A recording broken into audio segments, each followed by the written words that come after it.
Hello दोस्तों, आपका स्वागत हमारे YouTube चैनल पर। आशा है कि आप सभी ठीक होंगे। आज हम दुनिया के सबसे बड़े महाकुंभ मेले के बारे में स्टोरी दौरान कुछ विशेष जानेंगे।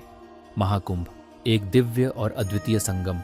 महाकुंभ भारत का सबसे बड़ा और पवित्र धार्मिक मेला है, जिसे दुनिया का सबसे बड़ा आध्यात्मिक आयोजन माना जाता है। इस महोत्सव में करोड़ों श्रद्धालु, साधु संत और पर्यटक सम्मिलित होते हैं। इसे 4 प्रमुख तीर्थ स्थलों प्रयागराज, हरिद्वार, उज्जैन और नासिक में आयोजित किया जाता है। इसकी विशेषता यह है कि यह ग्रहों की विशेष स्थितियों के अनुसार प्रत्येक 12 वर्षों में एक बार आयोजित होता है। इसके अतिरिक्त अर्ध कुंभ हर 6 वर्षों में और पूर्ण कुंभ 12 वर्षों में होता है, जबकि महाकुंभ 144 वर्षों में केवल एक बार प्रयागराज में आयोजित किया जाता है। महाकुंभ का धार्मिक और आध्यात्मिक महत्व। महाकुंभ का उल्लेख प्राचीन हिंदू ग्रंथों, विशेष रूप से पुराणों में मिलता है। ये आयोजन समुद्र मंथन की पौराणिक कथा से जुड़ा हुआ है। मान्यता है कि जब देवताओं और असुरों ने अमृत कलश के लिए समुद्र मंथन किया, तब भगवान विष्णु ने मोहिनी रूप धारण कर अमृत कलश को असुरों से बचाया।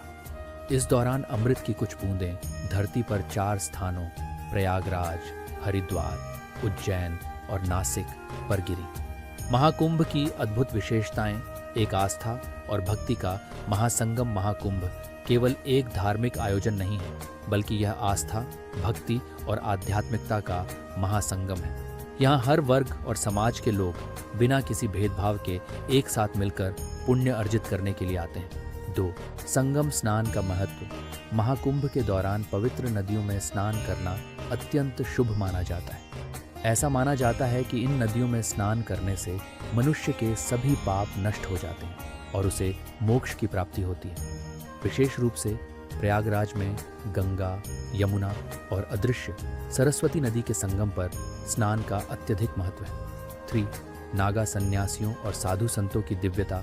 महाकुंभ के दौरान भारत के कोने कोने से आए संत, महात्मा, नागा साधु, अघोरी और विभिन्न संप्रदायों के योगी यहाँ एकत्रित होते हैं। नागा साधु, जो शरीर पर भस्म लगाकर और केवल कमर में कपड़ा पहनकर रहते हैं, कुंभ का मुख्य आकर्षण होते हैं। इनका पहला शाही स्नान एक अद्वितीय दृश्य होता है। 4. आध्यात्मिक चर्चा और प्रवचन। महाकुंभ के दौरान धार्मिक प्रवचन, भजन, कीर्तन और सत्संग का आयोजन किया जाता है। विभिन्न अखाड़ों के संत अपनी आध्यात्मिक शिक्षाएं देते हैं, जिससे श्रद्धालुओं को ज्ञान और मार्गदर्शन मिलता है। महाकुंभ की भव्यता और खूबसूरती। महाकुंभ केवल धार्मिक आयोजन ही नहीं, बल्कि यह अपनी भव्यता और सौंदर्य के लिए भी प्रसिद्ध है। मेले में लाखों की संख्या में रंग बिरंगे तंबू, रोशनी से जगमगाते घाट और भक्तों की भीड़ एक अद्वितीय दृश्य प्रस्तुत करते हैं। एक भव्य और सुनियोजित आयोजन। महाकुंभ का आयोजन इतनी सुंदरता और व्यवस्थित तरीके से किया जाता है कि यह एक पूरे अस्थायी नगर का रूप ले लेता है। कुंभ के लिए विशेष पुल बनाए जाते हैं, टेंट सिटी बसाई जाती है और पूरे क्षेत्र को प्रकाशमय किया जाता है। 2. लाखों दीपों से सजी गंगा आरती। गंगा आरती महाकुंभ की सबसे सुंदर और भावनात्मक घटनाओं में से एक होती है। जब शाम के समय हजारों दियों से गंगा आरती की जाती है, तब पूरा वातावरण भक्तिमय हो जाता है। ये दृश्य देखने में किसी दिव्य लोक से कम नहीं लगता। 3. सांस्कृतिक कार्यक्रम और शास्त्रीय संगीत। महाकुंभ में देश भर से आए कलाकार अपनी प्रस्तुतियां देते हैं। यहाँ परंपरागत नृत्य, लोकगीत और शास्त्रीय संगीत का भी आयोजन किया जाता है, जिससे यह आयोजन और अधिक आकर्षक बन जाता है। 4. विविधता में एकता का प्रतीक। महाकुंभ में भारत की सांस्कृतिक विविधता देखने को मिलती है। हर राज्य के लोग, विभिन्न भाषाएं बोलने वाले श्रद्धालु और अलग अलग परंपराओं का पालन करने वाले संत यहाँ एकत्रित होते हैं। 2. निष्कर्ष। महाकुंभ केवल एक धार्मिक आयोजन नहीं, बल्कि भारतीय संस्कृति, आध्यात्मिकता और भक्ति का एक भव्य संगम है।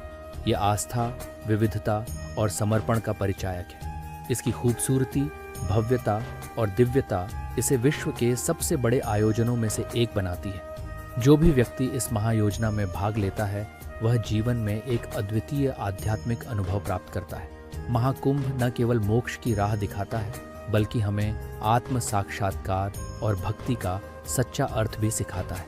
तो दोस्तों, इसे ज़्यादा से ज़्यादा शेयर करें ताकि समाज में हर किसी को महाकुंभ के बारे लोग ज़्यादा से ज़्यादा जाने सकें कि हमारे भारत महाकुंभ का आस्था और भक्ति का महासंगम। दोस्तों, अगर आपको हमारी कहानी पसंद आई तो प्लीज़ कमेंट और शेयर ज़रूर करें, साथ ही चैनल सब्सक्राइब ज़रूर करें।